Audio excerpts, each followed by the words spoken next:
Et surtout, regarde bien le sentiment. Allah Jalla fi'ala ressent aussi le fait d'une hésitation. Mais ce n'est pas l'hésitation comme l'hésitation mondaine. L'être humain, quand tu dis qu'il hésite, cela c'est quoi? C'est un naqs. C'est une diminution. Quand on dit quelqu'un il hésite, il sait pas, il ne sait pas c'est quoi quel est le meilleur. Tu vois? Il hésite, donc c'est un manquement. Mais pour Allah Jalla fi'ala, c'est un attribut qui ne représente pas quelque chose qui est une mauvaise qualité. Puisque tous les attributs d'Allah Jalla fi'ala, ils sont parfaits. Donc l'hésitation d'Allah Jalla fi'ala, ce n'est pas par le fait qu'il ne sait pas. C'est par le fait qu'il voit quel est le meilleur. Est-ce que c'est de laisser son adorateur dans le meilleur ou bien de lui accorder meilleur encore, bien plus. Tu vois? C'est qu'en fait, qu'Allah Jalla fi'ala, c'est lui par sa volonté qui veut faire ou pas faire, tu vois? Donner ou pas donner. Tout cela pourquoi? Pour élever encore plus son adorateur. Donc ce n'est pas la même chose. Tu vois?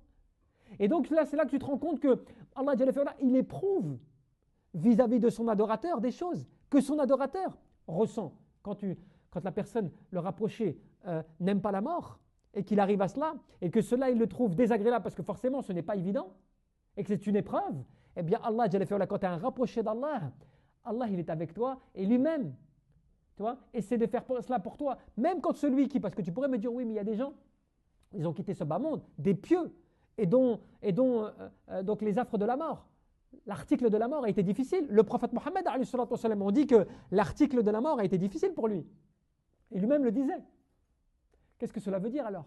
Bien, cela veut dire que cette petite souffrance qu'il y a à ce moment-là, c'est une purification aussi pour la personne. C'est un moyen de le purifier et de lui effacer ses méfaits afin qu'il puisse rencontrer Allah de la meilleure des façons. Le plus pur possible, si je puis dire. C'est comme dans ce bas monde, quand tu es touché par un mal, c'est un péché en moins. Tu es touché par un souci, c'est des péchés en moins. Tu es touché par des tristesses, c'est des péchés en moins. Des soucis, c'est des péchés effacés.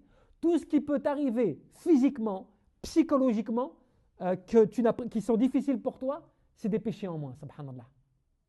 Al-humum, wal-humum, wal-ahzan, tout cela, tout ce domaine-là, les soucis, les tristesses, les angoisses, la détresse, toutes ces choses auxquelles tu peux être confronté, eh ben, c'est min asbabi maghfaratat dhunub.